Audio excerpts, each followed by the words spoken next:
Last 1 week నుంచి Instagram మొత్తం మీ ఒక క్యూట్గా ఒక బూత్ తిట్టారు. సో అది అంటే అమ్మాయిలు బూతులు తిడితే ఎంత క్యూట్గా ఉంటుందా అన్నట్టు వైరల్ అయింది. సో అలా తిట్టడానికి రీజన్ ఏంటి? మీకు సిద్ధు జొన్నలగడ్డ గారికి ఏమైనా కాంట్రవర్షియల్ థింగ్స్ ఏమైనా జరిగినాయి? కాంట్రవర్సీ కావాలా నీకు?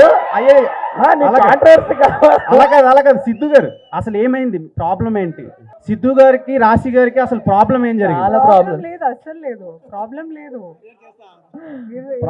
మరి మీరు అలా అనడానికి రీజన్? లేదు, ఫస్ట్లీ నాకు తెలియదు ఆ వర్డ్ ఒక బూతులని.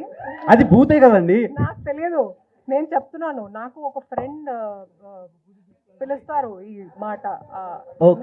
I thought it's like in cute. కాదు సినిమాలో ఒక సీన్ ఉంది, దాంట్లో హర్ష నన్ను అంటాడు ఆ మాట రే అని చెప్పి అంటాడు. అంటే నాకు తెలుసు అది ఎక్కడో చూసింది కదా, అది నార్మల్గా అనుకుంటుంది అది అట్లా. లేదు లేదు, బామ్మ క్యారెక్టర్ బామ్మ also says it. So I thought అది ఒక క్యూట్ వర్డ్ అది. సో అందుకే నేను ఇలా చెప్పాను, కానీ నాకు తెలియదు అది బూతులని. బట్ అది చాలా క్యూట్ ఉందండి. అది అలా హర్ష గారు బూతులు ఎప్పుడో క్యూట్ గా ఉండలేదండి. కానీ మీరు అనడం వల్ల క్యూట్ ఉంది అంటున్నారు. అది నువ్వు వేసే అర్థమైపోయింది ఆవిడకి. వాడు బిస్కెట్ ప్యాకెట్ కొనుక్కుని వస్తాడు,